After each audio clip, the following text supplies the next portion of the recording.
I have been recording my rides off and on since I started riding in 2015. I almost never shared them with anyone since they were so shaky and just plain awful. I clearly had no idea what people wanted to see. I can prove that by showing this snippet of my first ride at Flat Rock Ranch. I slowly rolled along with my GoPro mounted on my handlebars and another GoPro under my saddle. I also thought people would love to see an hour of this footage. Thankfully, I never got around to uploading this turd, but at least you guys get a little glimpse of how bad it actually was. I went to Bentonville in 2007 for my first time. I recorded it with my GoPro Hero 4 on a chest mount. It's so shaky it's hardly watchable. So when I first heard about a mythical 360 camera that would be gimbal smooth, I was immediately intrigued. A couple of months later, the Rylo was out and hard to find. I ended up buying mine directly from Rylo. The first few rides were mind-blowing. It was so smooth, but it didn't look very good. A mix of using the stock SD card and 1080p on YouTube made it look like a PlayStation 1 game with all the pixels. I then started learning ways to get better quality from the camera and shared them with you all. Tips like getting a high-speed SD card, correcting the color in a third-party app, and upscaling to 4K before uploading to YouTube were essential to get the best quality from the Rylo.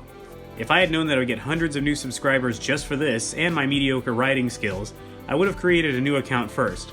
Instead, if you dig deep enough, you can see my nerdy life before mountain biking, like making Rock Band drumming videos on a $1,000 drum kit. To be fair, I still play Rock Band to this day, but my videos are probably not making a comeback. Okay, enough of me babbling.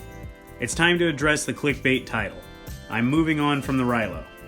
I hesitated with making this move. I assume that a good amount of my subscribers are here for Rylo videos, and I didn't know if that would upset the people watching my videos.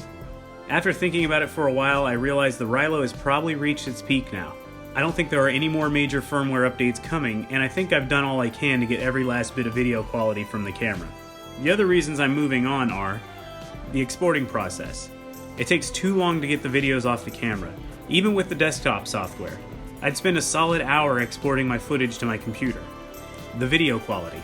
While I did all I could to work with the Rylo, there's no getting around the reality that this is a first-generation 1080p camera that struggles with white balance. I was finding myself more and more disappointed in video quality, especially when watching friends' videos filmed at the exact same time and the exact same trail. Then there's the little things.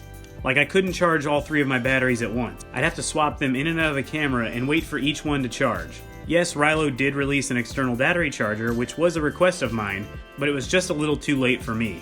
I also had issues in the summer months with the camera overheating, which caused me to lose exciting parts of rides. The bottom line is, I was just tired of working so hard to film the rides. Then came the Hero 7 Black. I initially blew off this camera after doing some tests. The stabilization was just weird. It was also raining so much that I could barely get out and test it. And I had some issues with the camera I initially got, so I ended up just returning it. Then I started seeing others using it and noticed the stabilization seemed to improve a little with firmware updates, and that the video quality was just so darn impressive. I had to give it another try. I waited to find it on sale to make myself feel a little less guilty about buying another expensive camera. I also knew I would miss being able to point the camera just about anywhere and still get the shot I wanted. As you all saw in the Madrone video, I did struggle with the Hero 7 when trying to get the right angle. But I knew once I worked out all of the kinks, I'd ultimately be happier with how easy everything is with the Hero 7 Black. I also was able to get 2 extra batteries and a 3 battery charger for $20 on Amazon. Rylo doesn't even have a third-party market yet, so buying the equivalent would have been around $100. So far I'm really happy with the Hero 7. I get home from a ride now and my videos are ready to edit in an instant. It's not as stable, but I think it gives viewers more of a feel for the trail. I do want to be clear that I'm not upset with Rylo. In fact, just recently I emailed them about a battery issue. I wasn't asking for a new one, I was just seeing if they knew why my battery read 100% even when it was empty. They replied on a holiday and sent me a new one immediately. I really hope they do well as a company because I do still want to see a Rylo 2. I've said before that I'd gladly test it for them even if I can't talk about it. I think Rylo created a really amazing camera, especially for first generation hardware. If they get that video quality up, they could be a major GoPro competitor. So far the feedback on the Hero 7 videos have all been positive.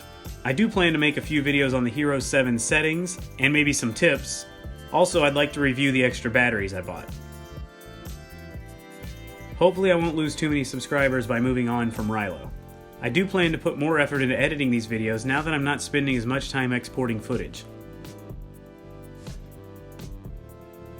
It's been almost 1 year since I accidentally started a YouTube channel. I always said I could never talk to the camera while riding my bike. I always felt weird about doing voiceovers for videos, and the idea of being on camera is even more awkward for some reason. But I've done all of these things in the past year. It's also been fun to find new trails, meet new friends,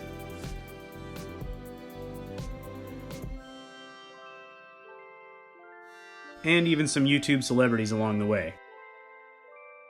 I'm excited to keep doing more things that I never said I would in 2019.